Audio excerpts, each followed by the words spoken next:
Welcome to Tally Help videos. In this video, you will understand the pattern and behavior of buttons in TallyPrime and how to use these buttons to perform certain actions across transactions and reports. Tally brings in new features with each release. This leads to an addition of multiple actions which require more buttons to enable you perform the related actions. In TallyPrime, there are buttons using which you can perform multiple actions. You can press the visible shortcut key of the button to perform one action. And you can also press Ctrl and Alt keys and the respective key to perform other actions. Alternatively, you have an option to click the buttons or the arrow key provided adjacent to the buttons to perform the action as per your requirement. You can observe that the action with single underline is to be used in combination with Alt and that with double underline is to be used in combination with Control. To understand more, let's take an example. You want to view daybook in the detailed format? Open daybook. Press Alt G, type or select daybook and press enter. As you can see, there are buttons in the right button bar and bottom button bar to help you perform the respective actions. Press Ctrl. As you can see, other buttons have appeared and you can also view the keyboard shortcuts for the buttons. Similarly, when you press Alt, you can view more actions under buttons. For instance, to view the report in the detailed format, press Alt F5. Daybook is displayed in the detailed format. Press Alt again, you can see that the action condensed has appeared. While the shortcut key Alt F1 to view a report in the detailed or condensed format is retained, the action is provided under F5 in the right button bar.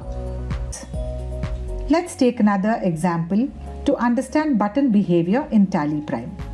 You may want to view ledger-wise debit and credit amount for sales vouchers. Press F4, type or select all sales voucher and press enter. The list of all sales voucher appears. Press Alt and you can perform the actions that have appeared on the screen.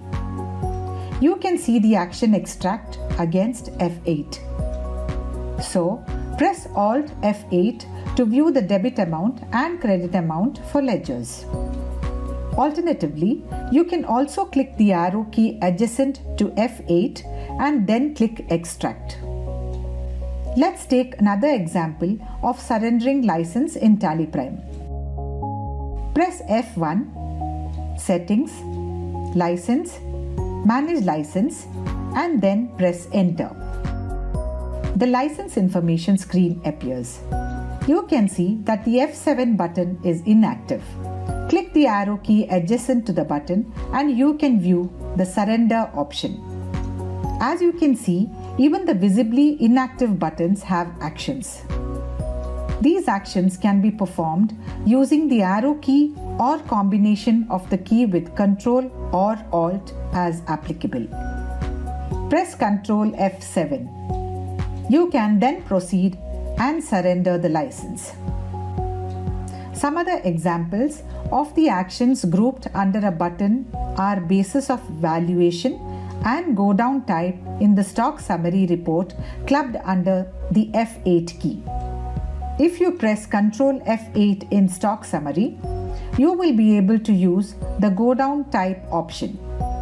In the voucher creation, you can observe that multiple voucher types are clubbed under a button based on their contextual usage. Receipt, credit note and rejections are clubbed under F6. Similarly, journal, stock journal and physical stock are clubbed under F7. As you saw, the way actions are grouped under buttons in TallyPrime.